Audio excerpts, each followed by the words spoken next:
Falcons fans, what's up? We are checking in from the 2025 NFL Scouting Combine. Will McFadden with Terrin Waack. We have an awesome slate of guests joining us on today's show. We're going to hear from Charles Davis, Sam Monson, Robert Mays, Nate Tice. Terrin, how'd you feel about talking to all of our guests? I love the Combine. I think it's great to hear so many different perspectives when we're so absorbed in Atlanta all the time and seeing outsiders and what they're hearing, talking about. Yeah, I love it here. Yeah, it's great to check in. So let's not waste a minute more. Let's go ahead and get to our show. All right, Sam, we kind of start every conversation off with just kind of asking your general opinions on this draft class and kind of what you make of what's coming out of the college football landscape right now. Yeah, I mean, I think it's an interesting draft class. It's kind of strong in all the areas that the last draft or two have been weak. So tight end is an amazingly strong group this year. Running back, the defensive line, whereas that wasn't necessarily the case, particularly inside at defensive tackle. Those are really strong draft classes this year. And last year you were sort of saying the opposite, where we had Brock Bowers at the top of the draft, the tight end, and then there was like a barren wasteland after him. So it's kind of fascinating that it goes in cycles. You know, we don't necessarily get this endless year-on-year strength at certain positions. It swings back and forth. But I think it's a good draft class overall, and depending on, you know, what positions you're interested in, extremely good. Yeah. So, you know, for the Falcons, I think it's not too difficult to kind of narrow down that list of potential interested positions.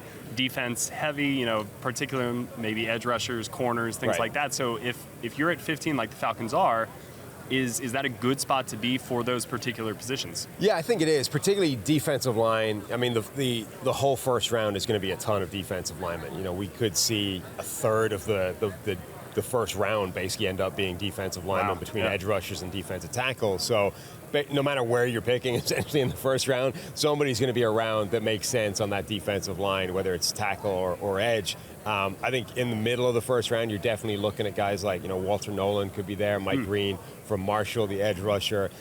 James Pierce is an interesting one because I think there's a very wide range of opinions on him right now. Some guys have him sliding out of the first round entirely.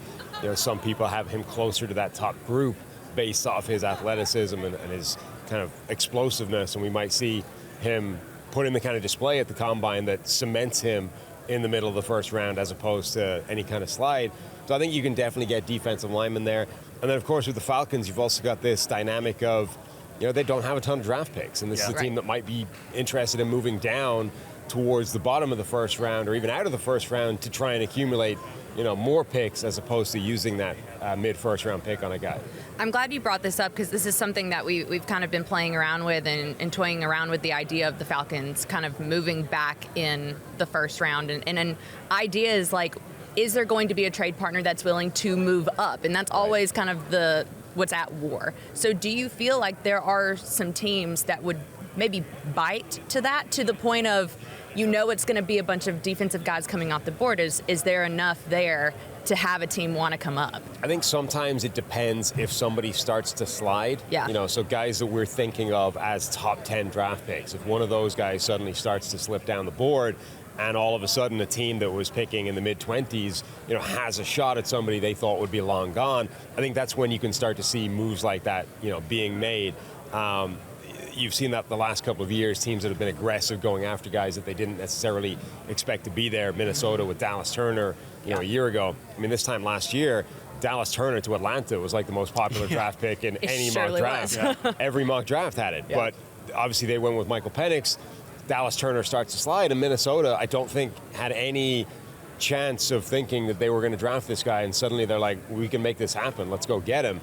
So, you know, Ted McMillan, the Arizona wide receiver, is someone that was in the top 10 of most mocks. The more people you talk to at the Combine, I think everyone kind of sees Travis Hunter as wide receiver 1, and suddenly you're seeing McMillan maybe start to slide down the first round. But he is a guy where I think there's a gap between him and the next group of receivers. So if you're a receiver-needy team and suddenly McMillan is available in the middle of the first round, like that might be the kind of player that entices somebody to trade up with somebody like Atlanta. Georgia defenders have really been kind of in the news lately with the Philadelphia Eagles winning the Super Bowl, and obviously here in Atlanta, like, get talked or asked about it a lot. So what do you make of the two Georgia kind of defenders who are right in play there at kind of that spot in the first round? Yeah, it doesn't look like that's stopping anytime soon either. I mean, Jalen Walker, a really interesting player, like a genuine hybrid player in college. And I wonder if we're going to see more of that in the NFL, the way defense is going. You know, we've seen players that have kind of played little bits and pieces, and they've become a situational edge rusher in certain spots. We haven't really seen too many instances where teams are genuinely prepared to use a guy at both positions effectively at the same time, right? And morph between one and the other before the snap. And Georgia was doing that a ton with Jalen Walker. I think he's a potentially dominant defensive lineman. His bad mistakes are all at off-the-ball linebacker, but he's young at either. Like, he's inexperienced at either. So I think you can project a very good player at both, and maybe there is a team out there, you know, somebody that wants to do some of the things that Brian Flores has been doing, say, in Minnesota, that's prepared to actually use him as a hybrid player. Either way, you know, I think the potential is there for him to be fantastic, and I expect him to be a high draft pick. And then, you know, there are other player dealing with an injury that apparently was sort of keeping him at like 60% effectiveness last year. The ankle. And you could see that. You could see the impact of that ankle injury. You go back to 2023 tape, he's significantly more explosive. So again, I expect him to be a high first-round pick as well. I don't think either of those guys are making it to like the second half of the first round. I want to go back to last year a little bit, because the Falcons, I think, shocked a lot of people by taking Michael Penix at number 8 overall. I'm curious kind of when you saw that, what your overall reaction to that was. So we were sort of tainted a little bit by Zach Robinson, the Falcons offense coordinator. He used to be a colleague at PFF when we worked there. You know, we were all senior analysts there. So we'd sort of had little bits of back and forth with him. We knew from very early on that they loved Michael Penix Jr. Now, we didn't know they were going to take him at 8, but it shocked us less than it shocked other people, because we knew from very early on that they really, really liked this guy. And, you know, at PFF, when we were there, we had talked about all these sort of things. Look, quarterback is everything, right? So even though you've signed a guy like Kirk Cousins, if you think you can get the next, like the succession plan in place, it's not crazy to draft a guy at that level. So it was definitely shocking, but, you know, I think we were able to rationalize it pretty quickly and say, you know, if there's a 2-year transition period, this makes a ton of sense. Now, obviously, it ended up being a lot more accelerated than that, but I think that if you sort of look back on the process and say, well, where did it go wrong? What was the flaw here? The flaw would be the Kirk Cousins end of it. It would be, you know, why did we sign him to this kind of contract with 35 years old, coming off an Achilles injury? We're not sure what he is physically yet. Like, that was the area where you question. I think drafting Michael Penix Jr. at 8, when the consensus in the NFL seems to have been significantly stronger than the consensus amongst the public, you know, where he was still like the 32nd player on the big board or whatever. They wouldn't have got him if they'd waited till the second round. Like, somebody else was drafting him in the first round, he would have been gone. So if you think he's the guy, I don't think there's anything wrong at all with drafting him at 8. To follow up on that, I do love kind of your history with Zach Robinson and everything like that. What did you make of his first year as a full-time play caller in the NFL? I mean, I thought he did a good job, especially when you consider how handicapped he was by the individual circumstances, right? So, number one, he's kind of got to keep a second offense on the back burner for when Michael Penix Jr. comes in, right? They've got to, like when the Ravens drafted Lamar Jackson, and in the back room somewhere, somebody was working on the Lamar Jackson offense just for when they were going to need him to come in. You know, Zach had to keep that in mind all the way through the year.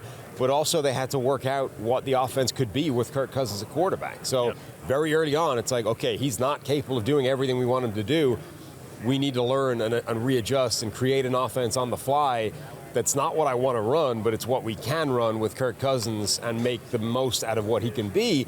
And at times it was very effective. And then obviously, you know, Cousins kind of fell apart as the year wore on, and they made the transition, went to Penix, and you saw the offense open up a bit more. So I think overall it was an impressive job when you factor in sort of all the curveballs that were thrown in his direction.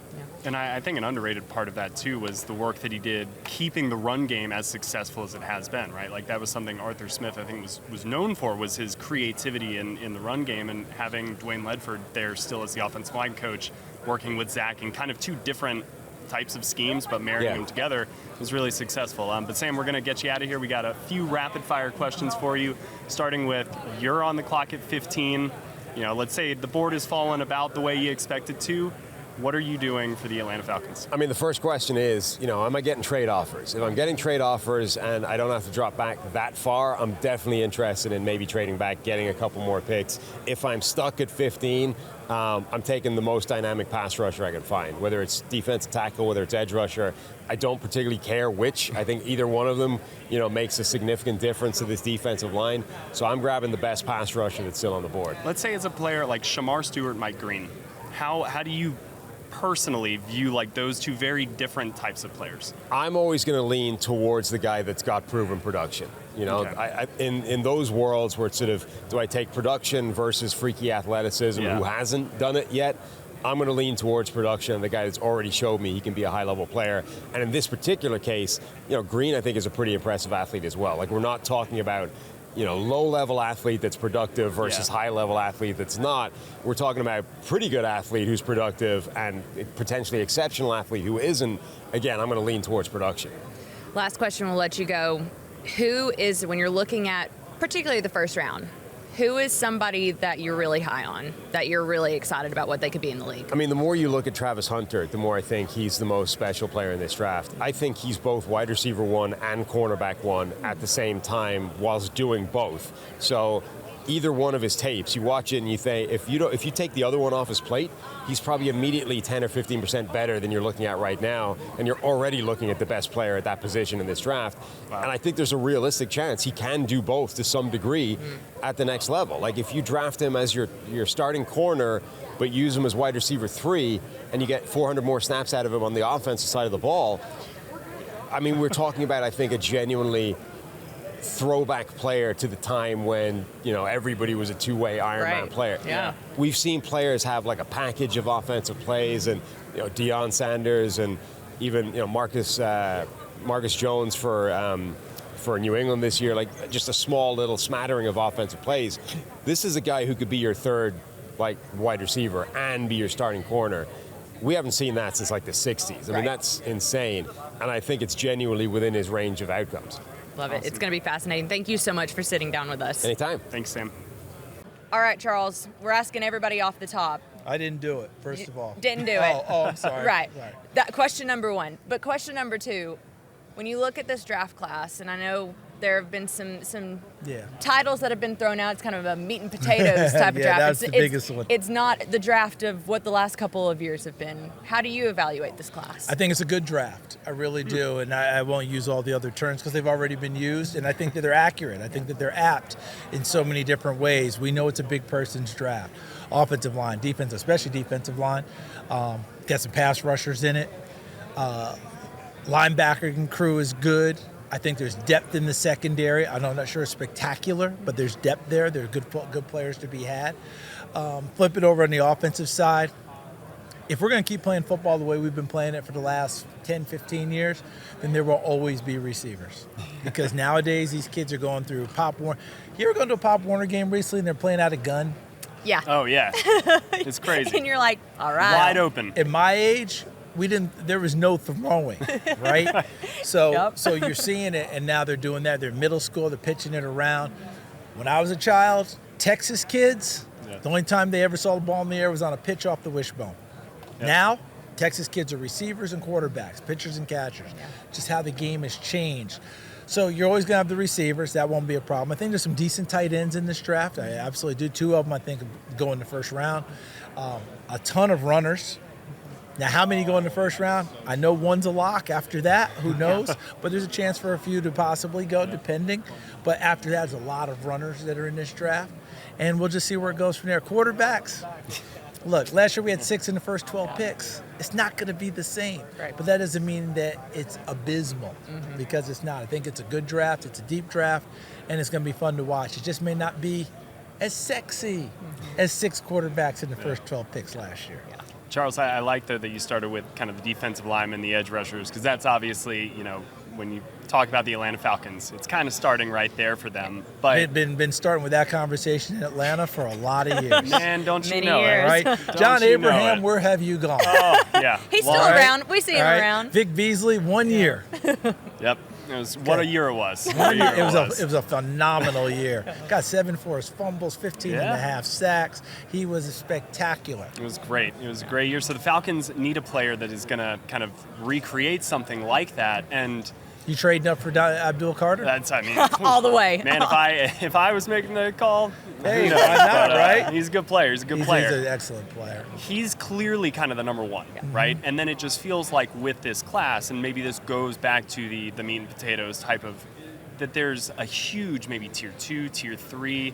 So I'm curious, picking at 15, Yeah. is that the right kind of value for this, or could you get a similar type of player later in the first round? I think day later two? in the first round Yeah. you'll get a similar player. Okay. Someone said it the other day, I was reading it, and said the same player you pick at 15 might be the same player you pick at 55. Yeah. Ooh. Yeah. It's Okay. that type of a draft. Yeah. And I know for us, we're like, what? Yeah. Oh, you're kidding me. It just means that they're very similarly constructed. And so the grades, Yeah. it's going to be eye of the beholder, team of the beholder, right? Do I like him versus him? That sort of a thing. But are you going to spend it on a non-Abdul Carter at 15? That's going to be interesting to see what Terry Fontenot and his crew decide to do. Do they have that type of a grade on a Donovan Ezeraku from Boston College? Mike Man, Green. just rolled that right off Right? the tongue. That was impressive. Thank you. Mike Green from Marshall, okay, who didn't have any numbers when he was in University of Virginia, but boy, they really came together at Marshall, which means you got to do the backstory. What happened in Virginia that you had no numbers? What's happened here? Did you grow up? Did you get better?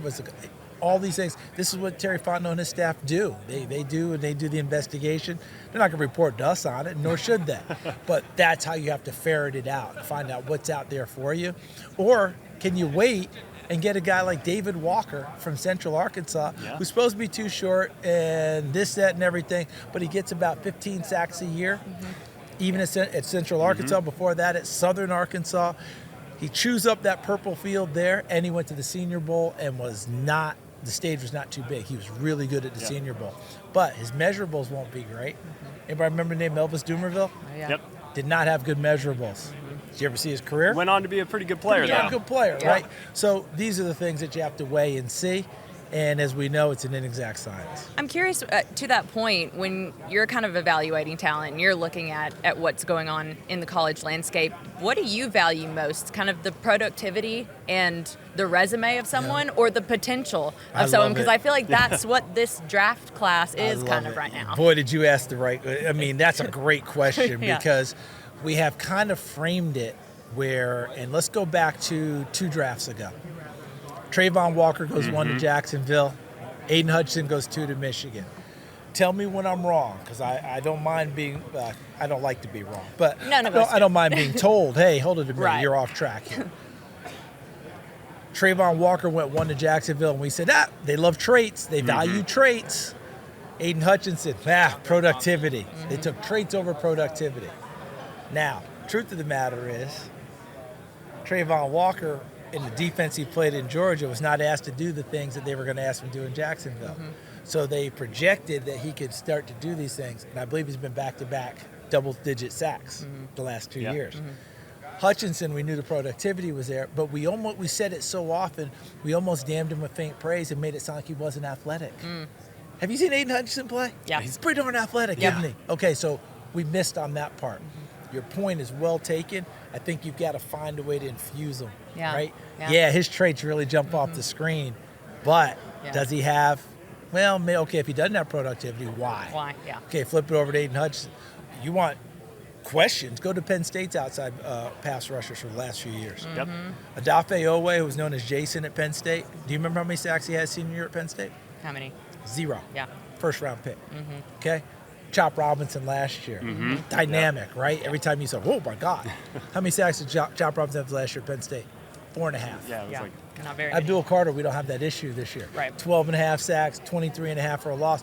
But you have to examine, why was it that way? What was going on there? Well, Chop Robinson was terrific the second half of last year. he was great. Right? Yeah. Always playing fine for Baltimore, although he hasn't hit the double-digit sacks yet. And now here comes Abdul Carter doing his best Micah Parsons impression, even wearing number 11. Yep. That was started by LeVar Arrington at Penn State. Love it. The Falcons have a Penn State alum of their own, and Arnold Ebiketie. He Yep. kind of came on strong He did. late in the year. Do you think that's something that's real, that you believe he maybe can turn a corner like he did many times late in the year? But I think it's real, but Okay. the best pass rushers in the world get help. yeah, Because you've got to have some people on that opposite side to balance things out. Otherwise, the three of us are pass protected by that one person. Yep. Right? And that makes it hard. And even they'll run through us, but we may hold them up. a little I bit, like our right? chances. Okay, we got a I could be chance. scrappy. Yeah, don't Yeah. discredit So us. you want to have a balanced plate and multiple people who can do things to create those one-on-ones for your best pass rushers. Because they have to rush against two all the time. Yeah. You're cutting down the number of their opportunities. It's like a hitter in baseball. Yeah. You want all their at-bats to count. Yep. And you really want to give them a chance to get that good swing in. I'm curious, now that we're talking on, Falcons roster construction and everything, Bijan Robinson, Drake London, Michael Penix Jr., those three that I think everyone, even Michael Penix said it recently, that he's like, I feel like one for one, we have a really good, solid Agreed. offense. Where do you feel like this offense can go with Michael Penix now fully the guy moving forward? Cannot wait to see full time, because you turn on Michael Penix's tape at Washington. The deep ball was a big part of what they did. Yep. And last year, I felt like there was a little bit of a misnomer that they just couldn't connect on. Like, he needs time, and he's got time to receive. I think that's true. But there's also, during the season, he would work red zone with these guys. He would do those, what they call the Mamba period. Oh, yeah. Yeah. Where they do the Yeah. one-on-one. Yep. So Mike, he took those kind of snaps. It's just going to keep getting better. Time on task with those receivers will work out. That'll be the next step. Kyle Pitts, Yeah. potential is there. We know that. Everybody gets tired of potential. But if he did it the first year, it's still there and available to go do it. See if he can rise his game up a little bit more and provide another one of those targets that stretches the field downfield. And, of course, obviously, Bijan, Tyler Algier, they beat you up, all right? Algier, that's a hard day. Yeah. Dealing with 25 coming Yeah. at me all the time. Not that Bijan doesn't, but Bijan gonna give you a little more of the wiggle, and Tyler's like, I'm going through you. Yeah. He It's owns easier. the fourth quarter. Yeah. Yes. Given the chance. Yeah. It's easier. Love the offensive line because they have the mentality. Can you build it up a little bit more? I think so. I think there's some guys. But all in all, I like everything they've got over there. Listen, division title was in their grasp last year. They just let it get away. They've got an opportunity to rectify that this year. Yeah, when you look at the division and kind of the Falcons enter this offseason limited. NFC South is just always volatile. It just always is volatile. It's one of it's not a mystery as much as a curiosity. Yeah. If you go back and just trace the years of the NFC South, it is last to volatile. first, just There's like- a lot of last to Yeah, first, like right? every year for I think a this year decade. was the first year, and I don't know how many years in the NFL, we did not have a worst to first in the division. Yep. So that's 19 of the last 21 years, or 20 out of the last 22. That's unbelievable, right? Yeah. But the playoff teams change all the time. Yeah. What's crazy in the NFC South is Tampa Bay's won it 4 straight years. No one saw that coming. Right. And they didn't do it in dominant fashion. Right. Every year it feels like the winning team in the division is 10-7 or 9-8. Yeah. Yeah. So I it's mean, there for the taking Yeah. if other teams want to come up and go get it. I mean, it's one of those things where we're going into week 16, 17, and You're you right don't really there. know. It's all up in the air. It's all up in the air with a great opportunity. Yeah. We definitely want to get you, out of here, but we do have some rapid fire questions for you to wrap things up. You ready? Boy. I You ready for didn't this? sign a waiver on this. No, I know. Okay. You need to do some stretches, like really get Warm loose. up, yeah. Yeah. Oh boy, did I hydrate it? All right. Question number 1. If you're Terry Fontenot and you're sitting there at number 15 on the first night of the draft, what are you doing? That's such a loaded question because I got to know what the first 14 have done. But if somehow, some way, right, which I don't expect it to happen, a pass rusher you're in love with, you go get. I don't know that there will be that guy because Carter's not going to get down to 15. Yeah. I don't know if there's another guy that Terry Fontenot and staff would value the same. They might, but I really want to start trying to have someone who's going to affect Baker Mayfield. Yeah. I've got to affect him. I've got to affect because that offense is pretty good in Tampa. Right? I know Liam Cohen's gone, but they're still going to be pretty good. That's where I would want to go with it. Other than that, it's such a big person's draft. if there's a way to fortify my offensive line, I might look there too. Mm-hmm. So we've kind of like tiptoed around this a little bit, but it feels like if the opportunity to trade back in the first round were to present itself, is that something that you It's would not a bad thing. Just do? keep acquiring talent. You know, and I think that people are doing that. What's interesting is obviously Tennessee has the number 1 overall pick. Mm-hmm. The last time they had the number 1 overall pick was 2016. John Robinson was the general manager. Everybody asked him, what about the first pick? He goes, hey, King's ransom and someone can have it. That's the year the Los Angeles Rams came up and gave him a King's ransom. Yeah. And they took Jared Goff. The Eagles came up, jumped the Browns. Actually, the Browns traded out because they didn't get the guy they wanted, which was Goff. And the Eagles went 2 and took Carson Wentz. Tennessee ended up going at 8, got Jack Conklin, who was an all-pro his rookie year, and acquired extra picks to help fortify the. You remember Tennessee had a nice little run going there. Yeah. I don't know that there's a King's ransom at number 1 this year. Yeah. I don't know that you're going to get the same to come up and, who is going to come up and want one of those quarterbacks likely, or is there someone who says, I got to have Abdul Carter? Yeah. Because I don't know that there's another player in this draft that we're coming up at 1 to make that kind of a move. Right. Makes sense. Last question, and we'll let you go. When you look at guys Sorry, who I didn't really rapid fire. No, that. of course. This is great. I love the conversation. When you look at the house just burned down while I was answering. It was a slow and while I was smolder. thinking, it's gone. It's like, don't worry about it. It's all good. When you look at guys who could potentially go in the first round of this draft, is there a name of a guy that you're just like really looking forward to seeing what they could do at pro level? I've Mason Graham has gotten my eye in such a way as a defensive tackle. Did you guys see him today in person? No, we haven't seen him we yet. haven't. We've been at this table. We've been stuck to the table. Well, they go on drills. Will you be around tomorrow? He will. Okay, if you see him in person, I think you're going to go, that's Mason Graham. He does not present like this hulking defensive tackle. And he just looks like a guy. And then you turn on the tape, and people are flying backwards out of their stance. He's heavy-handed. His balance is incredible. Great lateral movement. Can get upfield and make plays. Can take on double teams and hold the point of attack. He's just a football-playing dude. But when I watch him come out of that stance and explode and double thump someone in the chest, my chest hurts. You feel it through the screen. I'm very eager to watch him. Look, Travis Hunter is going to be phenomenal. I get all that. I'm eager to see that big guy work because I think someone's going to grab him early. And it reminds me a little bit of the Rams last year getting Verse. Yeah. And then getting, who's the second guy they got? Out of Fisk, Braden Fisk. Yep.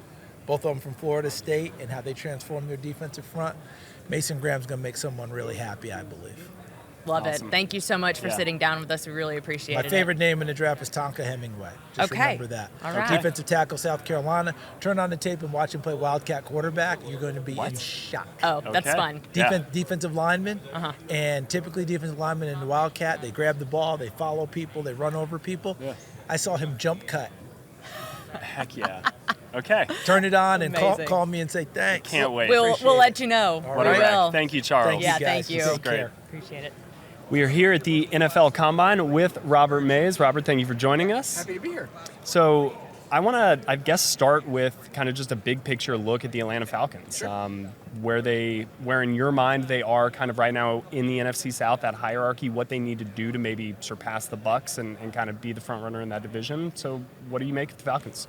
I think obviously there was neck and neck with the Bucs all year last year, and if you're looking at, to me, the most important consideration for both of those teams, the Bucs lost their offensive coordinator. The Falcons are keeping theirs, and so the fact that now you get to roll into year 2 with the same offensive structure, the same voices in that building, a young quarterback, you have to feel pretty excited about that, right? As there's change in some of these other buildings, and especially in Tampa, you get to build on what you did previously. So I think the trajectory on the offense is undeniable, right? I mean, it's very easy to get excited about that. It's very easy to get excited about what Michael did last year.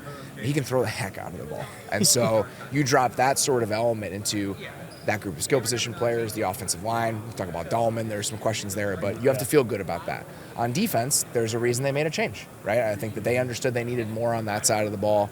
Talking to Tori yesterday about this, the Jeff Olbrich move to me is so interesting because you have Raheem Morris as somebody who comes from the Rams, It's an odd front defense, it's outside linebackers, and then Jeff comes from a very different world than that. So the fact that they were willing to make that sort of pivot, I understand it, right? You're trying to find the best defensive coordinator, and when you're a team like Atlanta where the defensive pieces are a little bit more fungible, there aren't one or two players. Here's a good example. When the Browns hired Jim Schwartz a couple years ago, they were hiring a 4-down defensive coordinator because they had Myles Garrett. Yeah. The Falcons don't really have that guy up front where you think we have to build around him in this specific way. So I think trying to change what they were doing because they just wanted the best defensive coach possible, that to me speaks to how blank of a slate it really is on that side of the ball and what potential avenues are available to them. I never thought of it that way with the blank slate. I like that a lot. But let's start with the offense here. And although Michael Penix Jr. only played in 3 games last year, what do you see out of those games and the potential in 2025 with a full slate? I think if you were trying to trace back to why they wanted him, right? Think back to who Zach Robinson and Raheem Morris were watching every day. Yep. It was Matthew Stafford. Yep. And the way that the ball kind of jumps out of Matthew Stafford's hand, it's explosive. And that's what Michael Penix is as a thrower. I mean, you look at some of those throws outside the numbers and how he pushes the ball to that area. There are only so many human beings on planet Earth that can do that.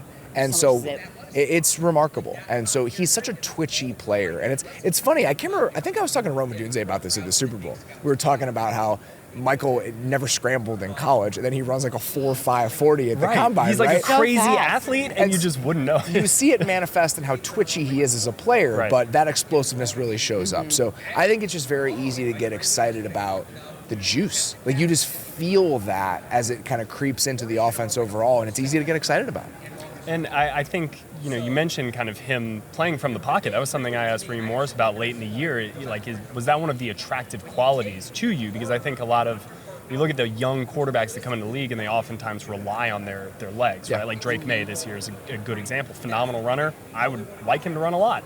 But Michael Penix kind of already having that ability to process quickly, be comfortable in the pocket, was a big factor. But then that arm talent, he just kind of can't coach it. And so in your mind, if you're looking at Zach Robinson and what this offense can be and what he can kind of scheme up, is Michael Penix much better suited for his vision than maybe a Kirk Cousins was? And do you think that offense is poised to take maybe a little bit of a next step there? It just makes you more dynamic, right? And just how limited Kirk was physically last year. Even like some of the under center play action things that you can do, moving the pocket a little bit. The explosive plays you can hunt out and the different ways you can hunt them out changes when you have somebody that is as dynamic physically as Michael Penix can be. So in the moment, we all knew it was controversial, right? Because of how many resources you're allocating to one single position.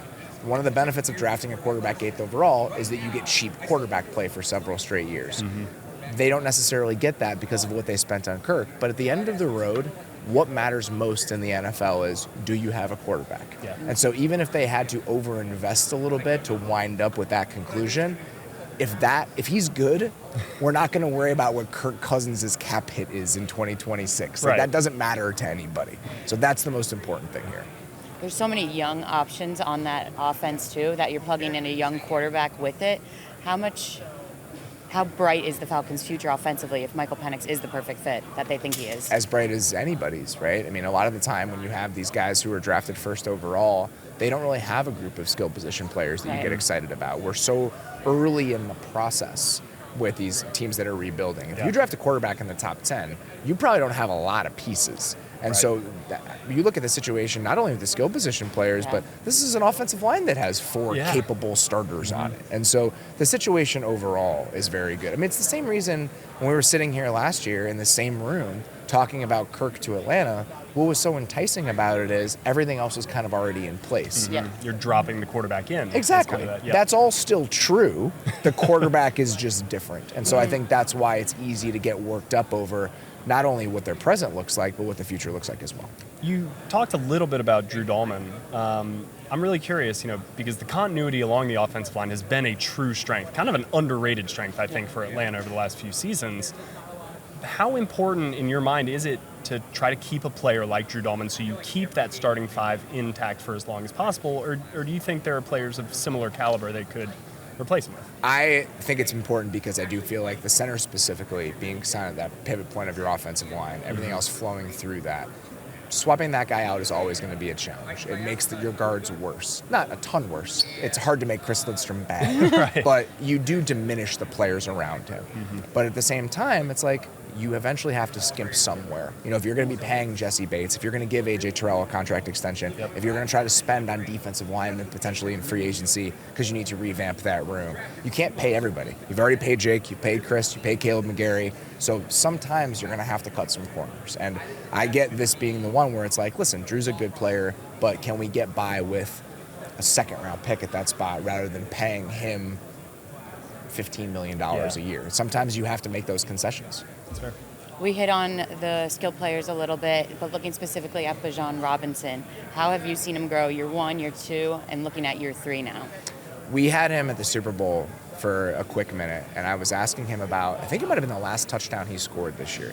It was a game against Carolina in the last week of the season, and it was a touchdown going to the left side. And if you watch that run, the patience is remarkable.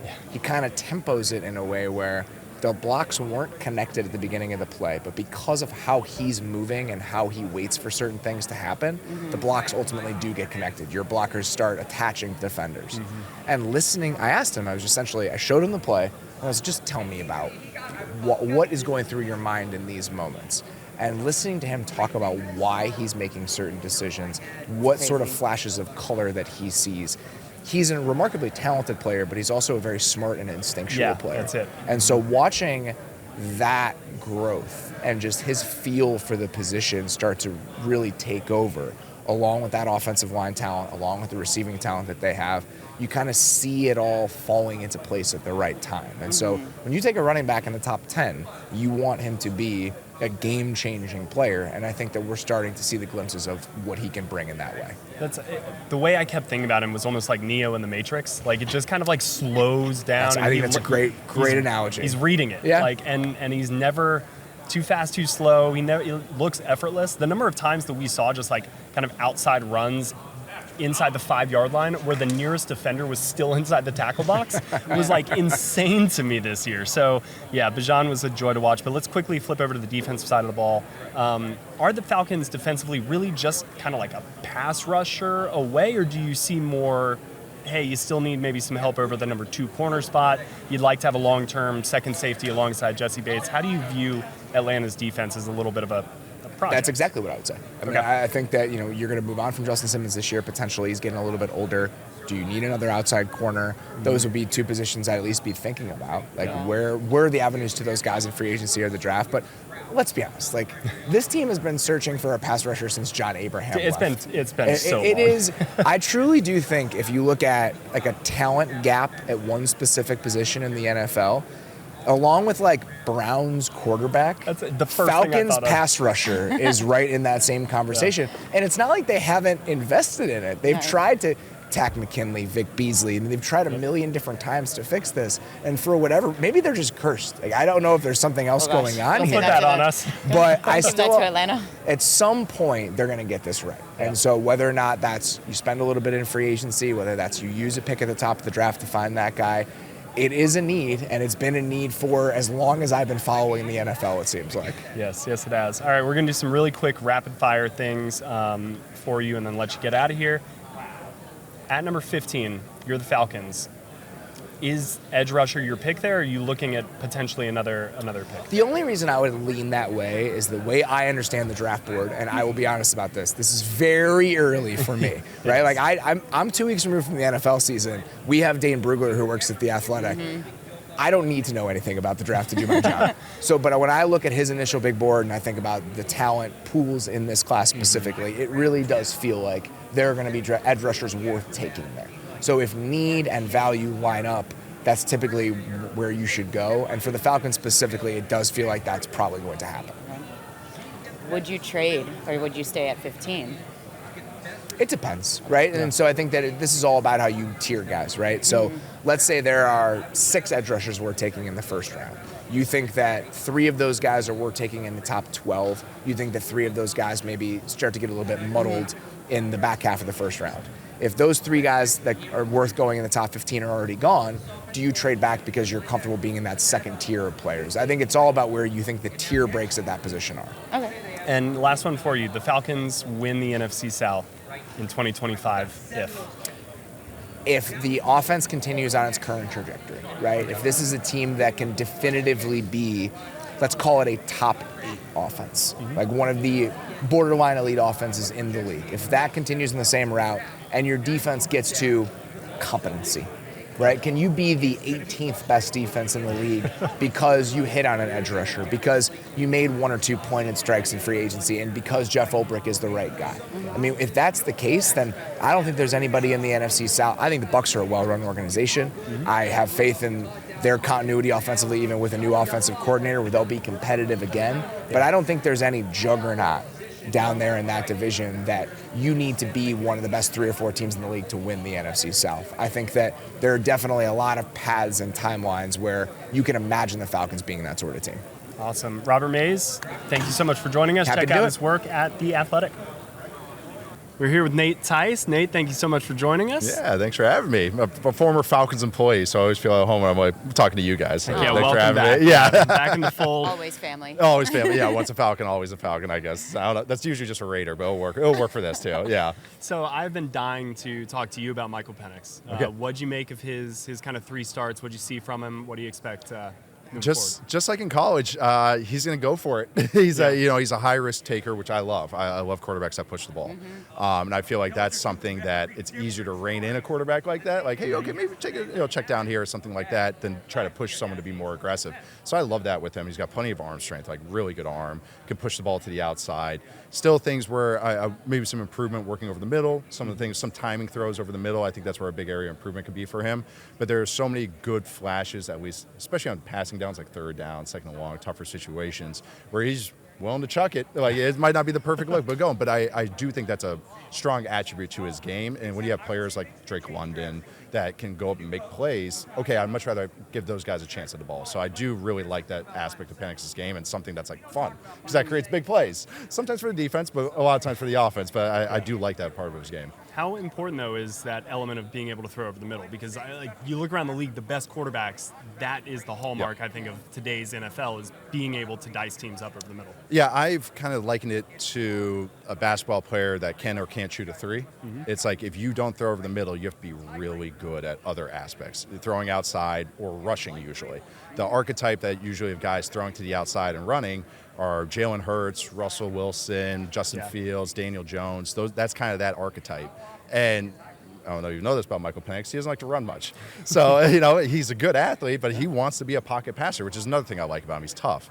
But throwing over the middle it's the juiciest area. It creates explosives. It doesn't put as much on the receivers to win.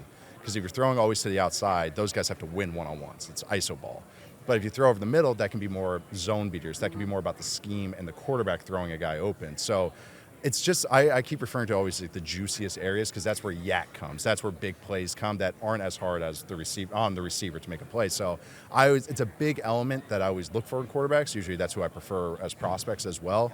You can get better at it, but it's just, unless you're good at other areas, which Penix is good throwing to the outside, it's another thing that you need to add to his game. Like a basketball player learning to shoot 3s. So that's the exact type of way. Realistically, what kind of expectations or benchmarks can you set for him in this first full season? Because it's still only year 2 for him. Right. I think, just being making sure he's the guy, I think that's more than anything. Yeah, really. I think that's a win. Going I think in a year from now, when you're like, okay, we're good here. Now we can go. Obviously, they're focusing on defense in this draft with who they seem to be having there. But I think it's a good ecosystem. We'll see how the contracts kind of work out and kind of what moves on from there. But I think that it's knowing that he's, okay, we can build around this, as opposed to still having questions, which means staying healthy, which has been a thing for him in college. Yeah. It's been a while now, but still it is something that's part of his history. So just that is like, in a year from now, he played all 17 games. Okay, and we're sure that this is the guy we can go for. Where he is tier-wise and elite and all that, I think that's a secondary thing. It's more just that you have a quality starter, because having a quality starter on a rookie contract is great. It's the best thing you can have. Even if he's not a top 5 guy, top 10 guy, it's still a great thing to have. So I think that more than anything, that he's the guy. Keep the horse before the cart. Exactly. Yeah. It's what you got to do. The MVPs and Pro Bowl talk comes later. you got to start with step 1, make sure it's competency. Somebody who absolutely proved that they're the guy this past year was Bijan Robinson.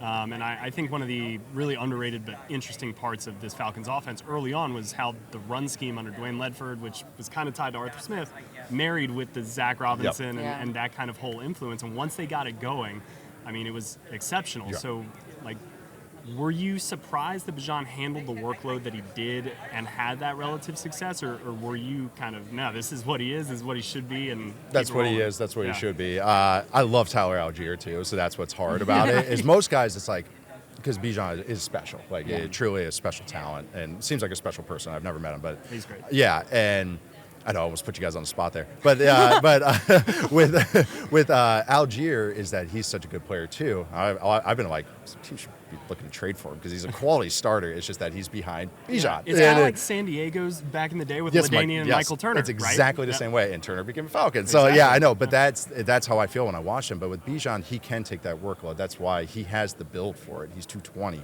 He's stout on top of being an exceptional athlete. And also something about him, if you notice, is he doesn't take a lot of huge hits. No. He's a very graceful runner and a graceful faller, I guess, absorbing contact. And he can run through guys, but he's not a guy that's how he lives and dies, trucking a guy. It's just that he can do it. So why I say that is that you can get more touches if you're not every carry is like Earl Campbell running over, putting his head into somebody. So I think because he has that finesse element, I mean as a compliment, that's actually a good thing too. And the fact that he can run every type of run concept.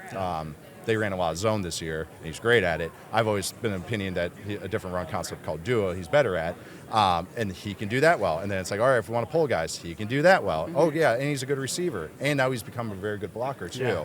So it's just there's no reason to take him off the field. And it's such an advantage of what Robinson and Arthur Smith and these guys are used to is the Todd Gurley role, which is that guy's on the field 90% of the time because that's tougher on defenses. They don't know that guy's always on the field. There's no tendency to break. So it's kind of, with Bijan, it's like smoke him if you got him. So we got him, so let's keep him out on the field. I love that. Get foggy inside Mercedes-Benz to keep with that analogy. When you look at the offensive line, though, it's probably the only position group that does have a massive question mark because Drew Dahlman is becoming a free agent. How hard should the Falcons fight to keep him? There was, and I'm blanking on his name right now. This is why I'm spoiled with a computer in front of me. Who was the spot starter for him this year? Ryan Newsel. I actually thought he did a fine job. Mm-hmm. So, but I think with there's got to be someone that gets kind of move on from, like not in center. I think center is very important, especially with a guy like a young quarterback in Penix. I've been a big believer always of having a center to solidify that young quarterback, not just like in a protection sense, but also just a football operation sense. Yeah. One of the greatest moves the Falcons did 10 years ago was adding Alex Mack. Mm-hmm. And that changed the offense more than anything else. Any other, Sanu was nice too, but some other guys that they had. But a good center, especially this type of offense that puts a lot on the center. Yeah. The Rams are one thing with Stafford. Stafford's played 200 games, like that. Like he can handle those things. A young quarterback, that's a lot to put on him. So that's why it is important to fill it. And you have to have someone you trust because when you have hopefully your franchise quarterback. So. Important, not sure how they find it because there's not a lot of their free agent centers out there, and then the draft's a lot of guys that are probably moving to center. Yeah. But that's the game. That's right. It's not easy. Football. Yeah, if it was easy, everyone would do it. But identifying a center is very important, especially for a young guy. Chicago's going through the same thing right now. Mm-hmm. It's something I think has stunted their quarterbacks. Even Fields and then now Williams is not having an actual long-term center. It was all a bunch of backup options and B options and C options and D options. And last year, they're putting so much on a rookie quarterback that I was just like, you guys got to get a veteran that's handling this. Yeah. This is too much. Help him. This is the NFL. In the first month, they're like making him do everything, which long-term is going to be great, but in the moment, not so much. No, it's a lot. It's a lot. Even the smartest guys, that's a lot of swimming they have to do. Well, I love that you brought up Alex Mack because you're right. Like when he came into Atlanta and was able to then handle all the checks at the line of scrimmage, what does it do? It allows Matt Ryan to free up that brain space to do other things. Right. And it results in an MVP season for him. So, yeah, having a young quarterback being able to focus on a small part of the thing instead of the whole operation at the line is important. But let's flip over. We're here at the draft. Falcons this offseason, I think it's all about defense for them, right? So I know, right? News break. All right. What do you make of this draft class, particularly kind of defensive linemen, corners, things like that? Yeah, I think it's a good draft in the defense, especially at defensive line. There's a lot of, Abdul Carter has kind of become the consensus kind of edge one, D lineman one. And then there's just a lot of interesting guys that have a lot of talent. Are they exactly blue chippers? Maybe not. Maybe that next tier, but have a lot of upside. So that's what I think is interesting about this class is even a guy like Jalen, like a couple Georgia guys, Mykel Williams and Walker and Jalen Walker. Is it Jalen or Jalon? I think it's Jalen. Jalen Walker, yes. And both of those guys, Walker's a tweener, but he's one of the twitchiest players in the draft. Mykel Williams has been hurt this past year. Kind of the Georgia defense that rotates so many guys, so it's more flashes and upside with him. But that's the thing is Williams has as much upside as anyone in this draft. That it's a 5% chance he hits it, 10% chance he hits it. But if he hits, that's a Pro Bowl talent. That's like a really, really good player. So like even a guy like that's where the Falcons are drafting. Walker's that tweener, but Walker's funny because everyone loves him, but everyone's like, I just don't know where to put him. It's like, but that's where I keep coming back to. It's like, but everyone has him in their top 10, top 15. So it's like, obviously everyone sees the talent. I'm just so curious where he ends up on draft day. Then Shamar Stewart from Texas A&M. So you get more, that's another athletic guy that he's on the inside, but it's like, okay, his best ball might be in front of him, but it's a risk because you're just betting on traits. And are the Falcons in a position to bet on traits or get a guy that maybe has a high floor? It's a scary proposition, very scary. Right? When you need, as you mentioned, for a long time, this has been the thing. Yes. So you want to get it right. And when you're looking at kind of a group of guys who you can find fault with any of them, and they're all projection to some sort. Exactly. It's a little scary. It is. And that's like, even with Mykel, is that I would like him on a winning team. That he doesn't have to be the dude right away, and then he can progress to be the dude. And that Falcons are not in that position defensively right now. Like they offense were good, but defensively they don't have that other guy to take a load off of him. So that's where shoot. And then there's guys on defensive tackle. Derek Harmon I'm very high on from Oregon. He's kind of the range where the Falcons are drafting right now too. But again, he's more. I don't see him ever being more than a 5-sack guy. It's just more he's hyper useful. Can line up all across the defensive line, can play all 4 downs, but it's more that he's good at everything, but he's not that upside 10-sack guy. But then you get into the whole argument, do we just build up a whole bunch of 5-6 sack guys? Because it feels like that's what they drafted last year a Yes, little bit with Rook and Brandon Dorless, Yes. and it's like these guys who are long and strong and Yes. can be just all over the place. So I and I like Dorless a lot too. So like those, another Oregon guy. So no, but those are that's kind of what the group of this. But it's a lot of good players. I don't want to make it sound like I'm low on these guys. I'm actually very high on all of them. It's just that they're not perfect prospects. There are no perfect prospects, but they're not that like clear. Oh yeah, blue chipper. Oh yeah, that guy's a top 10 pick. It's like Abdul, and then it's like it's more a bunch of big tier 2, BB plus maybe. So that's kind of where we're at right now. That's kind of music probably to like the Falcons' ears though, since they are further back at 15. Like if it's not a top 10 guy, there are so many other options still. Yeah, I've been kind of the opinion you want to pick from like 8 to 18 in this draft because it's going to be there's some game theory to it. Okay. Where it's like, okay, somebody's going to go nuts about the quarterbacks. There's other positions that they're going to go nuts. When there's lack of consensus too, guys that you're not even expecting to go high go super high. Guys drop. I love that because also you get to kind of really get a feel for like what teams actually how they evaluate and stuff too, and people in the media as well. Weird. I like big receivers. Ted McMillan's my top receiver. Like it's like very very easy to figure that out. But I think that's what's interesting too is that like when you're picking maybe those early mid-teens. Some game theory kind of comes up where desperate teams do desperate things, and the guys that maybe has some blemishes, but it's an obviously talented player might fall into that range. So that's why there's some benefit I think in this class where the Falcons are picking. We got one more question for you, then we're going to hit you with some rapid fire ones. Okay. But the landscape of the NFC South, where do you see the Falcons kind of as all 4 teams shake out, and do you think that they are poised to, in 2025, maybe make that move if they nail some of these offseason questions? Shoot, if Penix ascends, then that covers up a lot, So that's one answer. They're absolutely contending. I mean, that's what this whole team is right now. I mean, they're pushing. So, kind of trying to do a little bit of both right now. But I see what they're trying to do. So obviously they're going to be competing with the Bucks. Those are the 2 teams. Saints are total retool.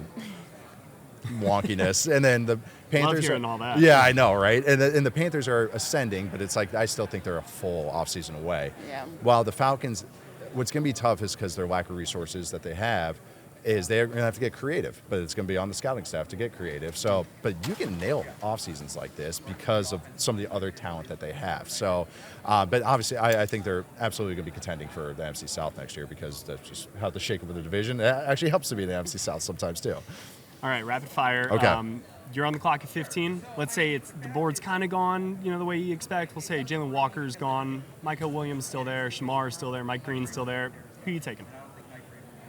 I'd probably actually go Mike Green there. That's actually a name that I should have brought up too from Marshall because Williams is a defensive end or an edge prospect that I'm kind of more of a sucker for. I like pocket pushers, very long and strong. I almost like the old GM for the Jags. But with Green has true double-digit sack upside. Mm-hmm. Yes, he played at Marshall and all that, but it just pops off film. He's dominant.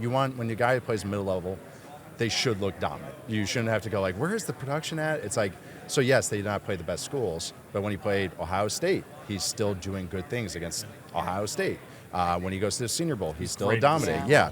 And there's the off-field stuff, but from what I've heard, I guess people are kind of struggling and going, it's actually okay. So that's not my words. So I don't know. We'll figure it out a lot. I want to hear more, but I do think on-field wise, he has the most sack upside, even as much as Abdul Carter. It's just maybe finding the right fit for him and just it might take some time to adjust, but I think he's just very talented. So I think that would be a great pick for them because of that sack upside. Would you trade or would you stay there though? Stay. This is not a draft to trade up for. What about trade back? Down? Oh, trade back. Either Yes, or. absolutely. Trade back. whatever you want. Where the Falcons are at, yes, because of the cap and because of what picks they have right now. Yeah, trading back. If you can trade back in this class or in this draft, every team should do it. It's just that you got to find someone to trade up. That's the issue. Is if it's a draft where everybody wants to seemingly trade back, and when you get and like the Raiders shift their personnel, not as many suckers at the table anymore. So that kind of hurts too. As teams get smarter, it's like but you got to find the desperate teams because that's when draft is desperation night sometimes too. Cool. Last one. Do you have kind of a sleeper favorite, my guy in this draft? Man. Quarterback-wise, Riley Leonard from Notre Dame. Okay. I like him as a third-rounder. If he's a day two guy, I think this quarterback class is Cam Ward and then about 7 guys there and kind of that as QB 2 to 6. Sounds like something we just talked a lot about. Yes, exactly. And so like with Leonard, he's kind of one of my guys. I just like him. I like the athlete he is. I think he's an excellent athlete. I think he's got size. I want to see what he weighs in because he was 210 at the Senior Bowl, but he also just played like 20 games. So I want to see size-wise too. I think he's kind of underrated as a thrower. I think he's got really good pocket feel, doesn't take sacks, stuff that you can't teach, like that feel in the pocket. It's like, but he's still learning to be a quarterback. But I think there's a lot of signs there. That's like, could be a nice, solid starter somewhere if things break right. I would say running back, Devin Neal from Kansas. Okay. So running back I really, really like. I think he's an all-everything kind of guy, can play all 3-4 downs, receives. Good. Not that the Falcons are needing a running back, so it's maybe not the best team to be talking about, but he's one of those guys that I really like. I also like Mason Taylor, tight end from LSU. Just the offense. Oh, yeah, I know. I'm sorry. Big offensive guy. I've had to talk so much defense. It's like, let me get back to my safety spot right here. So, let me think of a defender. Like Derek Harmon is one of my guys. I really like him. I'm trying to think of some day 2 guys. But I know I do focus on it. Danny Stutzman, linebacker from Oklahoma. Okay. That's like a day 2 linebacker I do like because I think he's very productive, run first guy. But that's another one. I'll give that one. Okay. One linebacker in there. Love that. Yeah. Nate, thank you so much for taking the time to join us. This was amazing. Yeah, thank you for having me.